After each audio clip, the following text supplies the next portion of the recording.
Hi everyone, this is Mayank Koठाria and in this video we are going to look at a question जिसमें हमको balance sheet बनानी है और profit and loss account में जो operating वाले खर्चे होते हैं वो निकालना है। सो बेसिकली एक तरह से प्रॉफिट एंड लॉस अकाउंट भी पूरी तरह से बनाना ही है। उसमें से जो ऑपरेटिंग एक्सपेंसेस वाली फिगर निकलेगी वो और कुछ नहीं बैलेंसिंग फिगर होगी।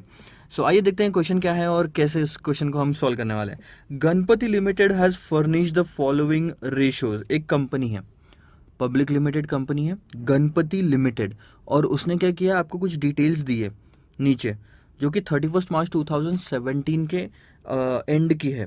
सेल्स अगर आप देखोगे तो वो है 60 लाख रुपीज़ का, मार्किंग करते चलते हैं 60 लाख रुपीज़ का सेल्स है। उसके बाद में रिटर्न ऑन नेटवर्थ अगर आप देखोगे 25%। रिटर्न ऑन नेटवर्थ किस पे निकालते हैं धीरे धीरे। Return on net worth is nothing but net profit divided by share capital plus reserves and surplus. Net worth क्या हुआ, share capital plus reserves and surplus. Rate of income tax आपका 50% है। Share capital to reserve ratio, share capital divided by reserves is 7:3। Current ratio आपको दिया हुआ है 2। Current ratio का formula क्या है sir, current asset divide by current liability. Net profit to sales ratio, net profit divided by sales. Inventory turnover ratio, inventory turnover ratio का sir formula क्या है, याद करो। अगर एक चीज़ दिमाग में रख लेना, ये क्वेश्चन करते समय जैसे मैं आपको लिखते जा रहा हूँ, मैं फिगर्स फिलहाल ध्यान में नहीं रख रहा हूँ क्योंकि मेरे को कोई ज़रूरत भी नहीं है फिगर्स की, ठीक है। एक चीज़ आपको जो ध्यान में रखने की ज़रूरत है वो ये है कि आपको फॉर्मूलेज याद रहने चाहिए। इन्वेंट्री टर्नओवर रेशियो, इन्वेंट्री के लिए turnover cost of good sold होता है। So cost of good sold, inventory को कॉस्ट ऑफ गुड सोल्ड में हमने कितनी बार कन्वर्ट किया, इसका फॉर्मूला सिर्फ यही होगा, cost of good sold divided by average inventory, या इस केस में हम क्लोजिंग भी ले सकते हैं उसको, ठीक है। Cost of good sold 18 lakh दिया हुआ है, इंटरेस्ट ऑन डिबेंचर 60% दिया हुआ है, रिसीवेबल 2 लाख दिया हुआ है, पेबल 2 लाख दिया हुआ है। You are required to calculate the operating expenses, sorry operating expenses हमको कैलकुलेट करना है, इसको मैं कर देता हूँ बंद। हाँ, ऑपरेटिंग एक्सपेंसेस हमको कैलकुलेट करने हैं जो कि 31 मार्च 2017 के एंड के, एंड प्रिपेयर करना है balance sheet as of 31 March in the following format. Format भी उन्होंने अपन को दिया है और वही फॉर्मेट हम यूज़ करेंगे फाइनल आंसर में भी। अब फॉर्मेट में देखो 2-3 चीज़ें मैं क्लियरली यहाँ पे उठा के लेके आ सकता हूँ। रिसीवेबल्स में यहाँ से लिख सकता हूँ और पेबल में उठा के यहाँ से डायरेक्टली ला सकता हूँ। तो रिसीवेबल अगर आप देखोगे तो ये 2 लाख मैंने यहाँ पे लिख दिया, पेबल्स भी 2 लाख मैंने यहाँ पे लिख दिया, ठीक है। सेम टू सेम फॉर्मेट आप भी ऐसा ही बना लेना, तो आपका फाइनल आंसर यहीं पे कैलकुलेट हो जाएगा। मतलब आप जो बनाओगे फॉर्मेट वही, या तो हम अलग से भी लिख सकते हैं या तो यहाँ पे भी सारे कैलकुलेशन मैं दिखा सकता हूँ आपने। तो आप देखो कैसे कैलकुलेशन करने हैं। तो पहला वाला पार्ट देखो, सेल्स। अब हमको ना ये चीज़ ले लेता हूँ मैं, नेट प्रॉफिट टू सेल्स और सेल्स वाली फिगर, या फिर धीरे धीरे हम प्रॉफिट एंड लॉस अकाउंट बनाते हैं तो अपन को पता चल जाएगी।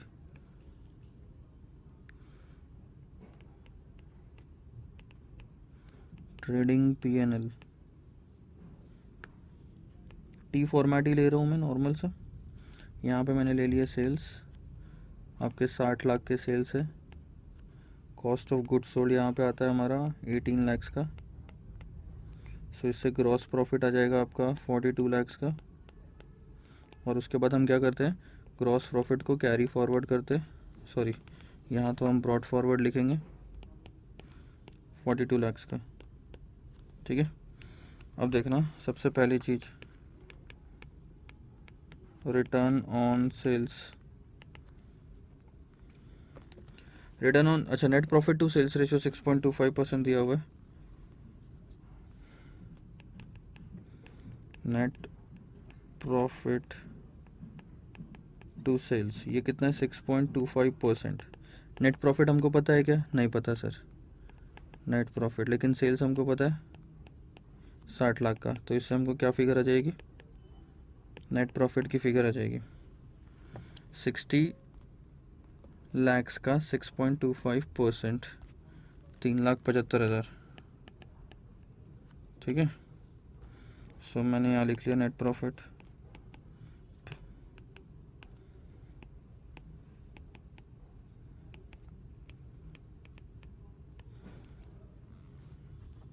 आप इसका फॉर्मेट बदलना चाहो तो आप फॉर्मेट भी इसका बदल सकते हो, ठीक है। एक चीज़, दूसरा आप ले लो रेट ऑफ इनकम टैक्स, इसी से रिलेटेड है इनकम टैक्स। अच्छा, आप एक चीज़ बताएंगे, ये जो नेट प्रॉफिट है ये आफ्टर टैक्स प्रॉफिट होता है नॉर्मली, अगर क्वेश्चन में नहीं लिखा है तो, ठीक है। और रेट ऑफ इनकम टैक्स आपको दिया है 50%। अभी मैं आपको रफ में वर्किंग करके बताता हूँ, ठीक है। Net profit rate of income tax कितना है, 50%। तो therefore profit before interest, sorry profit before tax, या फॉर्मूला में ये बराबर लिख रहा हूँ क्या, देखना, profit after tax is nothing but profit before tax का 50%। और प्रॉफिट हमारे पास कितना है, 3,75,000 का, ठीक है। So profit before tax into ये हो गया। सो प्रॉफिट बिफोर टैक्स कितना होएगा आपका, इसका डबल अमाउंट इंटू 2, 7,50,000। टैक्स की अमाउंट कितनी होएगी, 3,75,000। प्रॉफिट आफ्टर टैक्स कितना आएगा आपका, मतलब बेसिक कैलकुलेशन में बता रहा हूँ आपको, ये वर्किंग करनी है तो आप कर लो, नहीं तो छोड़ दो। तो आ गया 3,75,000। तो ये 2-3 कैलकुलेशन जो है ये आपको ध्यान में रखना है, ठीक है। सो हमारे पास क्वेश्चन में हमने ये लिख लिया 3,75,000 का। उसके बाद आप टैक्स लिख लो, ठीक है। आप टैक्स लिख लोगे 3,75,000 का यहाँ पे, ठीक है, आ गया। और क्या क्या चीज़ें दी हुई है देखो, रिटर्न ऑन नेट वर्थ दिया है, लेकिन नेट वर्थ हमारे पास में नहीं है, रिटर्न ज़रूर है हमारे पास में, वो है 25%। ये return on net worth, return कितना है, 3,75,000, यही हुआ ना net profit. Return on sales का जो रिटर्न वाला पार्ट है वही किसी और पे लगाना है अभी आपको। सो देखना, मैं लिखता हूँ यहाँ पे, return on net worth is nothing but, आप कैसे निकालोगे, return divided by net worth. अब रिटर्न ऑन नेट वर्थ आपको क्वेश्चन में कितना दिया हुआ है, जो क्वेश्चन में आपको दिया हुआ है वो है 25%। सो 25% मैंने यहाँ लिख लिया। और रिटर्न कितना है, रिटर्न है हमारा 3,75,000 का, ये मैंने 3,75,000, सॉरी इसको मैं इससे लिखना, 3,75,000 मैं यहाँ पे लिख लेता हूँ, डिवाइडेड बाय नेटवर्थ। तो क्या इससे नेटवर्थ की फिगर आ जाएगी, यस सर, नेटवर्थ आपके पास में आ जाएगा 15 लाख रुपए का। देखो कैलकुलेट कर लेते हैं हम, 3,75,000 डिवाइडेड बाय 0.25, 15 लाख। अब इससे एक और फिगर निकलेगी आपकी, चौथा, उन्होंने एक चीज़ और दी है, share capital to reserve ratio, क्योंकि शेयर कैपिटल और रिजर्व दोनों को अगर आप ऐड करोगे तो नेटवर्थ ही हुआ, वो है 7:3। मतलब 10 रुपये में, इसको इंटरप्रेट कैसे करते हैं, 10 रुपये में 7 रुपये का शेयर कैपिटल है और 3 रुपये का रिजर्व्स है, तो 15 लाख का 70%, 7:10, 70% शेयर कैपिटल हो गया। सो ये देखो, share capital divided by reserves is equal to 7/3। therefore share capital is equal to net worth into 7/10। Ratio ले लिया अपन ने, ठीक है, reserves is equal to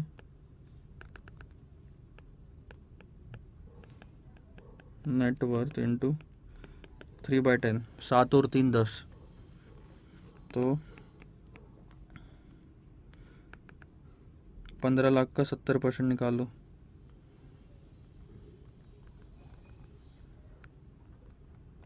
that's 10,50,000। और बाकी का बचा हुआ 5 लाख, सॉरी 4,50,000 क्या हुआ, रिजर्व्स एंड सरप्लस। तो बैलेंस शीट में मैं इसको यहाँ पे लिख लेता हूँ, 10,50,000 और 4,50,000। अच्छा, एक और चीज़ कैलकुलेट करते हैं, ध्यान दो, पांचवी चीज़ बहुत ही इजी है, आगे देखो क्या आपको डिटेल दी हुई है। अच्छा, करंट रेशो आपको दिया हुआ है, करंट रेशो दिया हुआ है 2, यानी कि फॉर्मूला क्या है करंट रेशो का हमारा, current ratio is equal to current assets divided by current liabilities. ये तो दो दिया हुआ है, करंट असेट हमको पता नहीं, लेकिन करंट लाइबिलिटीज़ हमको ज़रूर पता है, क्योंकि करंट लाइबिलिटीज़ में और कुछ भी नहीं, सिर्फ पेबल्स है। अगर आप ध्यान से देखोगे, और कुछ भी नहीं, सिर्फ पेबल्स है, और जो कि है 2 लाख रुपए के। हमने पहले भी लिख चुके हैं ये चीज़, तो ये मैंने ले लिया यहाँ पे। सो 2 लाख, तो आपका करंट असेट्स आ गया 4 लाख का। जमा ये काम, और देखो क्या इन्फॉर्मेशन दी है, करंट असेट्स 4 लाख का है, ठीक है। ठीक है। अच्छा, नेक्स्ट इन्फॉर्मेशन अगर आप ध्यान देंगे तो इन्वेंट्री टर्नओवर और कॉस्ट ऑफ गुड्स सोल्ड आपको एक साथ यूज़ करना है। इन्वेंट्री टर्नओवर रेशियो आपको दिया हुआ है 12 टाइम्स, मतलब इन्वेंट्री को 12 गुना, मतलब इन्वेंट्री का 12 गुना मेरा कॉस्ट ऑफ गुड्स सोल्ड है। यानी 18 लैक्स का जो कॉस्ट ऑफ गुड्स सोल्ड दिया हुआ है वो 12 गुना फिगर है, तो एक गुना कितनी। छठवां item, inventory turnover ratio is nothing but cost of goods sold divided by stock लिखूंगा, दैट इज 12, और ये कितना है 18 लाख। तो मेरी स्टॉक की फिगर आ जाएगी, स्टॉक कितना आएगा इससे, 18 डिवाइडेड बाय 12, दैट्स 1,50,000।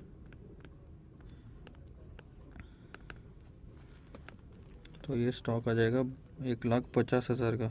मैं यहाँ पे लिख देता हूँ स्टॉक 1,50,000। देखो मैं बैलेंस शीट अलग से नहीं बना रहा हूँ, यहाँ पे जो दी है उसी में मैं एडिट कर रहा हूँ, ताकि आपको थोड़ा सा इजी भी जाए, सिंपल भी जाए समझने में अलग से। अदरवाइज़ आपको तो पूरी की पूरी बैलेंस शीट ऐसे ही फॉर्मेट में लिखनी है। ओके, ये दोनों चीज़ें कवर हो गई। अब इंटरेस्ट ऑन डिबेंचर्स पे आते हैं। ध्यान देना, इंटरेस्ट कितना है 60,000 का।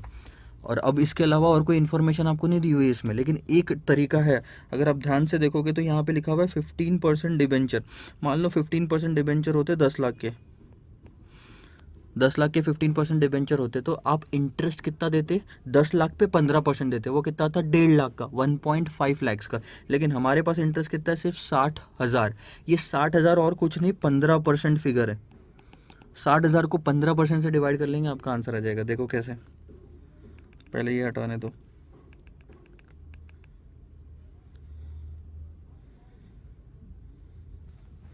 इंटरेस्ट ऑन डिबेंचर हम कैसे निकालते हैं sir, interest on debenture is nothing but debenture की जो भी फिगर होगी multiplied by rate of interest. Interest on debenture हमारे पास 60,000 का है, डिबेंचर की वैल्यू हमको क्वेश्चन में निकालनी है, और ये हमको रेट 15% दिया है। ऐसे ही हम निकालेंगे, कोई भी केस में अगर इंटरेस्ट निकालना तो हम ऐसे ही निकालते हैं। तो क्या इससे डिबेंचर की वैल्यू मिल जाएगी, yes sir. Debentures will be 60,000 is 15%, 60,000 divided by 0.15 अगर मैं करूँगा तो वो आएगा 4 लाख रुपए। समझ रहे हो, ये 4 लाख रुपए आपका डिबेंचर्स आ गया, जो मैं यहाँ पे लिख लेता हूँ, ये 4 लाख रुपए। अब ध्यान दो, टोटल कर लो, 15 और 4 19 और 2 21 लाख रुपए की यहाँ पे टोटल है। तो यहाँ पे भी टोटल कितनी आनी चाहिए सर, अच्छा यहाँ पे नहीं लिखता हूँ मैं, यहाँ लिखता हूँ 21 लाख रुपए की यहाँ टोटल है, तो यहाँ की भी टोटल 21 लाख रुपए आनी चाहिए। आ रही बात समझ में। अच्छा, करंट असेट्स आपने कितना निकाला था, मैं ना मार्किंग करके चलता हूँ, ये नेट प्रॉफिट है, ठीक है। उसके बाद नेट वर्थ इतना आया था हमारा, शेयर कैपिटल और रिजर्व्स अलग से निकाल लिया था। करंट असेट्स देखो हमारा 4 लाख आया था, ठीक है। स्टॉक 1.5 लाख का था। करंट असेट्स की बात करते हैं, ध्यान देना, करंट असेट्स में 3 चीज़ें, स्टॉक, रिसीवेबल और cash. 4 lakh total current assets है, उसमें से 2 चीज़ें हमको पता है। 4 लाख में से 1.5 लाख का है स्टॉक, और रिसीवेबल से 2 लाख का बचा कितना, 50,000 का क्या हुआ आपका कैश। तो यहाँ पे लिख देंगे अपन डिबेंचर से, ये देखो current assets is equal to stock plus receivables थे आपके प्लस कैश। करंट असेट्स है मेरे पास 4 लाख का स्टॉक है मेरे पास, 1.5 लाख का रिसीवेबल्स कितना दिया इन्होंने, 2 लाख का प्लस कैश। सो कैश का बैलेंसिंग फिगर कितना है, 50,000। ये आपने मार्किंग कर ली। अब देखो, अगर आप ध्यान से देखेंगे तो सिर्फ फिक्स्ड असेट्स का आइटम बचा हुआ है असेट साइड में। 21 लाख में से ये 4 लाख अगर आप माइनस कर दोगे तो बचा कुछ 17 लाख रुपए का जो है ये आपका फिक्स्ड असेट्स हो जाएगा और बैलेंस शीट यहाँ पे ख़त्म हो गई। एक पार्ट आपका ख़त्म हो गया, वो है बी। सारी की सारी फिगर्स आपकी अभी तक आ चुकी है। और आगे बढ़ो, रिसीवेबल्स आपने ले लिया, पेबल्स आपने ले लिया और कुछ भी नहीं बचा हुआ। यहाँ पे आ जाओ, ये ट्रेडिंग पीएनएल अकाउंट उन्होंने बोला था। अब इसमें से एक चीज़ आपको और लिखनी है, ये इंटरेस्ट की अमाउंट जो है, खर्चा, ये इंटरेस्ट कितना है, 60,000 का।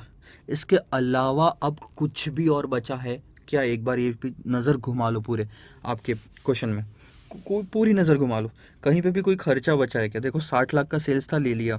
18 लाख का कॉस्ट ऑफ गुड्स सोल्ड था, ले लिया। 60,000 का इंटरेस्ट ऑन डिबेंचर्स था। 3 फिगर्स ये प्रॉफिट एंड लॉस अकाउंट से रिलेटेड थी, हमने ले ली। आखिरी की जो 2 फिगर्स थी ये बैलेंस शीट से रिलेटेड थी, 2 लाख का पेबल और रिसीवेबल, वो हमने डाल दिया अपनी जगह पे। अब कुछ बचा है, कुछ भी नहीं बचा सर। तो बैलेंसिंग फिगर क्या हो गई, operating expenses,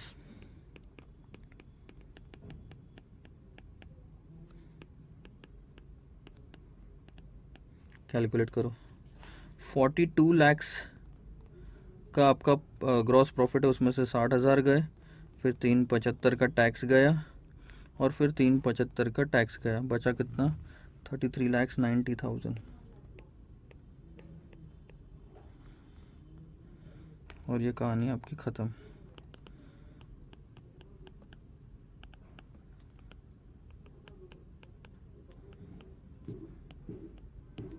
$33,90,000 and your story is over.